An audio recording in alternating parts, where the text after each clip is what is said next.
Alam po niyo mga kapatid, no, tatalakayin lamang natin itong salita o pangangatwiran ni Eliseo Soriano, no? Doon sa una niyang tugon at doon sa isa niya pang tugon na pananalita, ito po mayroong kontradiksyon. Magkasalungat po. Ano po? May nagtanong po sa kanya na babae doon sa kanyang palatuntunan. Ang sabi nung po ng isang babae, kung kayo po ay talagang sugo, paano po nyo maitutuwid yung mga taong naligaw ang landas? Yun ang sagot ng babae. Yun ang tanong ng babae kay Eliseo Soriano. Ang sagot naman po naging tugon ni Eliseo Soriano ay ganito. Alam mo kapatid, napakahirap sagutin ng katanungan mo. Sapagkat yung pagiging sugo nung kapanahon ni Kristo, yung kanyang mga sugo ay wala pong nagpapakilala sa kanilang sarili na sila ay sugo.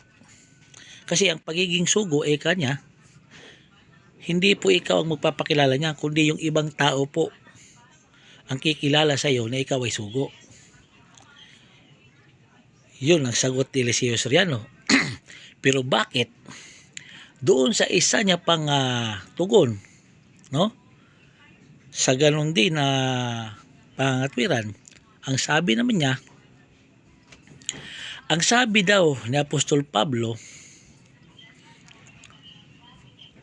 na kapag ikaw ay sumusunod sa utos, ikaw ay talagang sugo.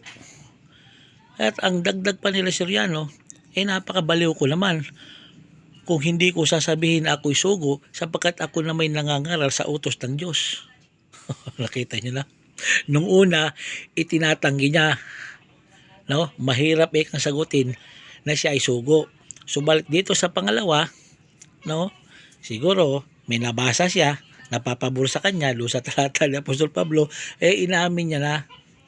Sabi niya pa, napakabaliw ko naman kung itatanggi ko na ako'y hindi sugo dahil ako na may sumusunod sa utos ng Diyos.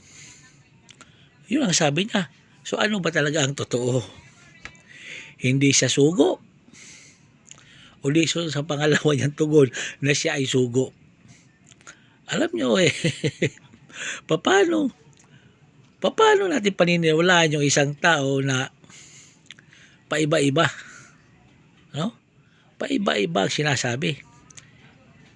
Minsan hindi sugo, minsan naging sugo. Ano ba talaga? Baka bagsak natin na yung mani na sugo.